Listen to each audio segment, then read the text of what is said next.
Hadis ini adalah hadis qudsi dan cirinya adalah sebagaimana sudah kita pelajari dari awal. Rasulullah SAW bersabda, lalu Allah yang maha tinggi atau maha suci berfirman. Potongan pertama yang kita ambil pelajaran adalah ana inda dhanni abdi bi. Aku selalu sesuai dengan prasangkaan hambaku. Ini kalimat penting sekali teman-teman sekalian. Selalu dengan prasangkaan hamba. Jika dia berprasangka baik kepadaku, maka dia mendapatkan kebaikan itu. Dan jika dia berprasangka buruk, maka dia akan mendapatkan keburukan. Maknanya, apapun yang sifatnya kita dapatkan teman-teman sekalian, sifatnya baik, maka misal kita dapat nikmat makanan, kita dapat nikmat kesehatan, apa saja. Lalu kita sangka baik dengan Allah, oh ini berarti Allah sedang melimpahkan nikmatnya pada saya. Alhamdulillah. Itu sudah umum orang bisa lakukan. Tapi kalau dia dapat musibah, dia sakit, kehilangan harta, ditipu orang, gitu kan. Dia di sini juga dibutuhkan untuk sangka baik dengan Allah. Kalau dia sangka baik di sini, dia akan dapatkan kebaikan. Misal dia mengatakan, mungkin Allah akan bersihkan dosa-dosaku. Mungkin Allah akan tinggikan derajatku. Maka dia dapat. Tapi kalau dia sangka buruk, maka ini akan bermasalah buat dia. Kita akan sebutkan teman-teman sekalian hadis qudsi yang lain. Kalau teman-teman bisa tulis, ditulis hadis qudsi ini ya. Karena ini hadis qudsi mulia sekali ya.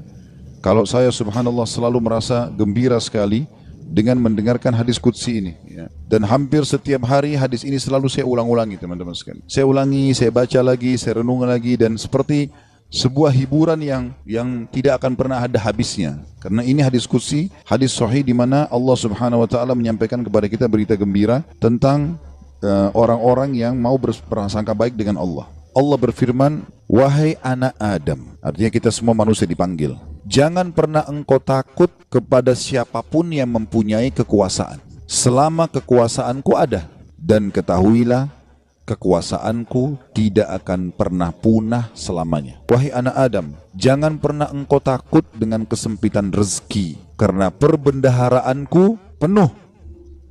Dan perbendaharaanku tidak akan pernah punah selamanya. Wahai anak Adam, ini potongan yang ketiga dari hadis. Kalau tertinggal langkahin dulu, nanti kita kembali. Jadi Allah Subhanahu wa taala tidak mau kita capek ya. Di sini dikatakan Allah berfirman, hai anak Adam, aku ciptakan kamu untuk beribadah.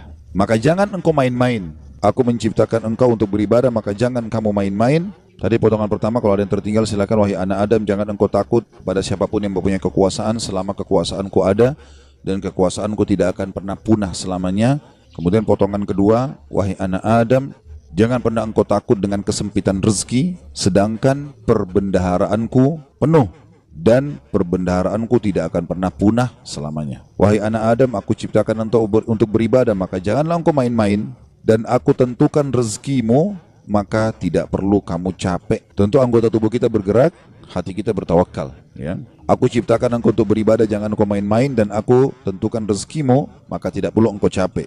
Demi kemuliaanku dan keagunganku, jika engkau ridho terhadap pemberianku, maka aku akan tenangkan jiwa dan ragamu. Jika engkau ridho ya, terhadap pemberianku, maka aku akan tenangkan jiwa dan ragamu. Jika engkau tidak ridho, dan engkau akan mulia di sisiku. Jika engkau tidak ridho, tadi ya, demi kemuliaanku dan keagunganku, jika engkau ridho dengan pemberianku, maka aku akan membuat jiwa dan ragamu tentram, dan engkau akan mulia di sisiku. Tapi jika engkau tidak menerima pemberianku, maka aku akan membuatmu mengejar dunia. Nanti kita ulangi lagi ya. Dan jika engkau tidak menerima pemberianku, maka aku akan membuatmu mengejar dunia, seperti hewan buas yang sedang mengejar mangsanya di padang pasir. Kemudian tidak akan datang kepadamu kecuali yang sudah aku takdirkan. Jadi kalau kita ridho dengan apa yang Allah berikan, Allah akan buat jiwa kita dan raga kita tenang. Lalu kita mulia di sisi Allah. Tapi kalau kita tidak ridho terhadap apa yang Allah berikan, kenapa ya saya begini ekonomi saya, kenapa ya muka saya begini, kenapa ya badan saya begini, kita berkeluh kesah, maka Allah SWT mengatakan, aku akan membuatmu mengejar dunia seperti hewan buas yang sedang mengejar mangsanya di padang pasir. Kemudian tidak datang kepadamu kecuali yang sudah aku tentukan juga. Makanya capek sekali. Jadi orang beriman itu santai saja. Dia akan dapat semua apa yang Allah janjikan. Tidak perlu capek-capek. Nah, orang yang mengejar dunia berlebihan justru orang karena tidak bisa menerima takdirnya Allah, atau tidak ridho dengan pembagiannya Allah. Wahai anak Adam, aku telah menciptakan langit dan bumi, dan aku tidak pernah sulit menciptakan keduanya. Maka apakah kau pikir aku akan sulit untuk mengurus rezekimu? Wahai anak Adam, jangan pernah engkau minta rezeki untuk esok hari, sebagaimana aku tidak pernah meminta kepadamu amal esok hari. Wahai anak Adam, sesungguhnya aku mencintaimu, maka atas hak itulah cintailah aku. Kita ulangi hadisnya. Allah menyebutkan dalam hadis qudsi, wahai anak Adam, jangan pernah engkau takut dengan siapapun yang berkuasa, raja, presiden, siapa saja, selama kekuasaanku ada, dan kekuasaanku tidak akan pernah punah selamanya.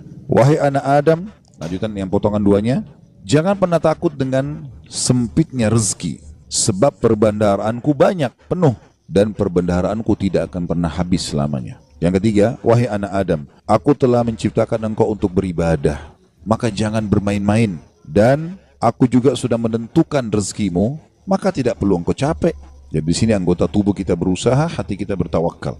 Demi kemuliaanku dan keagunganku, jika engkau ridho terhadap pemberianku, ridho dengan paras wajahnya, tubuhnya, pasangan hidupnya, anaknya, maka aku akan tenangkan jiwa dan ragamu, dan engkau akan mulia di sisiku. Dan jika engkau tidak ridho terhadap pemberianku, maka demi kemuliaanku dan keagunganku, aku akan bebankan kepadamu dunia, atau akan membuatmu mengejar dunia, sehingga engkau berlari-lari mengejarnya seperti hewan buas yang sedang mengejar mangsanya di padang pasir.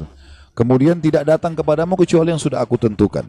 Wahai anak Adam, aku telah ciptakan langit dan bumi, dan aku tidak pernah merasa susah dalam mengurus dan menciptakannya. Maka apakah kamu pikir aku akan capek dengan mengurus rezekimu? Wahai anak Adam, jangan pernah engkau minta rezeki esok hari, sebagaimana aku tidak pernah minta kepadamu amal esok hari. Kita tidak perlu sholat untuk besok, untuk lusa, untuk minggu depan, cadangan, tidak perlu. Sholat hari ini. Kita puasa ya hari ini. Ramadan tahun ini. Itu pun hari yang ada kita hidup, kita puasa. Kalau enggak ada. Gitu kan? Hari ini semuanya. Maka jangan kau minta rezeki besok kepadaku, sebagaimana aku tidak minta kepadamu amal besok. Gitu kan? Lalu kata Allah Subhanahu Wa Taala, penutupan hadisnya, ya, sebagaimana sudah kita sebutkan tadi ya. Wahai anak Adam, aku sangat mencintaimu, maka atas hak itulah cintailah aku. Dan mana cinta artinya? Mengabdi dan berkorban. Ya ikutilah perintahku. Apa yang aku perintahkan, apa yang aku larang, aku perintahkan kerjakan, larang tinggalkan. Ini subhanallah hadis teman-teman sekalian. Setiap kali saya baca, saya pribadi yang merasa ketenangan jiwa. Udah Allah sudah tentuin semua. Dan ini sesuai juga yang pernah saya sampaikan teman-teman sekalian. Hadis yang perkataan Hasan Basri rahimahullah yang mengatakan, aku selalu tenang dan senang dalam kehidupan dunia karena dua hal. Aku selalu senang dan tenang karena aku tahu ajalku sudah ditentukan oleh Tuhanku. Udah, Allah sudah tahu kapan aku mati. Udah nggak usah aku pikirin kapan mati itu. Beramal saja. Aku selalu senang dan tenang dengan itu. Aku sudah tahu ajalku sudah ditentukan oleh Tuhanku, maka aku tidak perlu memikirkannya. Dan aku selalu senang dan tenang karena rezekiku sudah ditentukan oleh Tuhanku, maka aku tidak pernah berpikir untuk diambil oleh orang lain. Jadi kalau teman-teman misal lagi masuk dalam satu proyek berdua sama temannya, atau berapa orang sedang bersaing, lalu kemudian dia gagal, teman-temannya dapat misalnya. Jawaban sederhana, belum rezeki, selesai. Karena biar kita berusaha setengah mati nggak bakal dapat itu. Sudah Allah tentuin. Seperti itulah. Dan tadi sudah kita jelaskan di diskusi tadi, kalau kita ridho dengan pemberian Allah, Allah buat jiwa kita dan raga kita tenang. Subhanallah, orang kalau misalnya mau makan udah habis, oh ya sudah, belum rezeki saya, tenang jiwanya. Kenapa habis, kenapa dimakan, kenapa begini, sakit hati, perutnya juga lapar. Jadi ini kaidah hidup yang luar biasa yang mestinya kita fahami ya. Di sini makna juga ana inda dhanni abdi bi, saya selalu dengan prasangkaan hambaku. Seberat apapun teman-teman yang sedang kita alami, terimalah berita gembira selama kita beriman, kalau itu pasti kebaikan buat kita. Sampai ada sebuah hadis qudsi yang lain, ya, kata Nabi SAW, Allah berfirman kepada para malaikat, batasilah rezekinya hambaku yang ini, karena kalau kau bukakan dia akan kufur. Dan luaskan rezekinya hambaku yang ini, karena kalau kau bukakan dia tambah bersyukur. Jawabannya sederhana, berarti kalau kita mau teman-teman sekalian rezeki kita terbuka segala macam, royal di jalan Allah, jangan perhitungan. Allah SWT akan buka, karena Allah tahu ini orang kalau dibukain tidak masalah. Qarun kan begitu dulu. Qarun itu yang diceritakan di dalam Al-Quran tentang kaumnya Nabi Musa yang kaya raya, sampai di Indonesia pun bahasanya harta karun, ya. Itu kan namanya Qarun, ditimbun sama Allah dengan harta-hartanya. Walaupun ahli sejarah berselisih pendapat di mana tempatnya, ada yang mengatakan di laut, di Turki, ada yang mengatakan di Jordan, negeri Syam, dan sudah. Ala kulli hal, dia ditenggelamkan oleh Allah SWT sampai semua harta tertimbun dikatakan harta karun. Ya. Qarun itu dulu orang soleh, luar biasa ibadahnya sama Allah, sampai terkenal di pengikut Nabi Musa yang paling alim termasuk adalah Qarun. Miskin, rumahnya susah, bajunya kotor, makan tiap hari tinggal tunggu orang kasih. Sering Nabi Musa lewat, kirim salam sama dia, tanya kabarnya, titipin makanan. Salah satu dia bilang, hai Nabi Allah, mintalah kepada Allah agar aku diberikan kekayaan. Susah hidup begini. Nabi Musa alaihissalam berdoa, baiklah, ya Allah bukakanlah rezekinya Qarun. Allah terima, Qarun bertahap, diajarkan oleh Allah Subhanahu Wa Taala. Tiba-tiba Nabi Musa alaihissalam berikan dia sedikit emas, ya, kemudian dia transaksikan, terus dia tertarik dengan emas itu. Dia mulai belajar bagaimana cara mengelolanya emas, sampai pelan-pelan dia punya kios kecil, lama-lama sampai dia punya produksi emas terbesar pada saat itu. Menjadi orang kaya raya. Udah nggak sholat lagi, udah nggak zikir lagi, ya. Udah mulai sombong, jalan di pinggir jalan sampai kereta kencananya semua pakai emas. Kemudian Nabi Musa alaihissalam utus orang-orang untuk ngumpulin zakat mal, dia nggak mau kasih. Lebih parah daripada itu, dia mengajak kaumnya dan membiayai mereka untuk memerangi Musa alaihissalam. Sampai akhirnya Musa alaihissalam berdoa agar Allah tenggelam dengan harta-hartanya semua. Jadi subhanallah, Allah itu memberikan dan Allah mengenahan, itu Allah tahu tentang kita. Ya ibaratnya seperti misalnya anak kita. Kita tidak bahasakan Allah punya anak. Ta'ala Allah, ya. Allah maha suci dengan maha tinggi masalah itu. Tapi ini Ibnu Qayyim rahimahullah memberikan contoh. Perumpamaan orang yang belum dikasih oleh Tuhannya Allah, perumpamaan seperti seorang anak yang sedang meminta izin dari orang tuanya untuk melakukan satu perbuatan atau berteman dengan seseorang. Misal bapak ibu punya anak mau berjalan sama teman-teman, kita tahu teman-teman ini narkotika, orang merusak. Padahal anak ini tidak ngerti, dia bilang ibu ayah izinkan saya. Kira-kira bapak ibu mau izinkan? Kalau kita pakai akal sehat kan nggak mungkin. Kita tahu anak ini walaupun dia mau, dia senang, dia gembira, dia akan rusak nanti. Kita nggak akan kasih, apapun risikonya. Ibnu Qayyim rahimahullah berikan perumpamaan seperti itu. Ada orang merengek-rengek sama Allah, Allah belum kasih. Allah lebih tahu, gitu kan? Ini hambaku ini kalau saya kasih, dia masalah nanti. Ada orang begitu subhanallah. Mungkin contoh kasus, ada orang anaknya meninggal masih kecil. Baik, mungkin dia merasa sedih. Tapi subhanallah bisa saja mungkin anak itu kalau besar buat masalah buat dia. Kita nggak tahu. Walaupun menurut kita mungkin tidak. Kan itu terjadi di kisahnya Nabi Khidir, ya kan? Dalam surah Al-Kahfi disebutkan, waktu Nabi Musa alaihissalam jalan sama dia, ada anak kecil jalan langsung dibunuh oleh Nabi Khidir. Nabi Musa bilang, kenapa kau bunuh anak kecil? Gak ada dosanya nih. Kata Nabi Khidir, kan saya sudah bilang, syaratnya kau belajar sama saya, jangan tanya sampai saya jelasin.